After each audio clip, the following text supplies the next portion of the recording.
Hello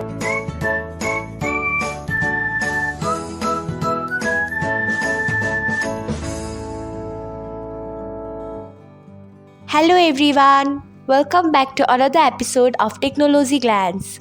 Today in this video, I'm going to guide you through how you cannot get notified when you have new followers on Likee. So let's get started. Firstly, open Likee app in a device, then tap on profile icon. Next tap on three dots icon.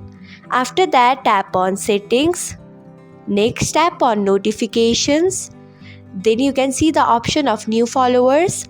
Turn off the new followers button. So this is how you cannot get notified when you have new followers on Likee. Thanks for watching. If you found this guide helpful, we would love it if you hit the thumbs up button below. We upload great new tech tutorials like this one every day.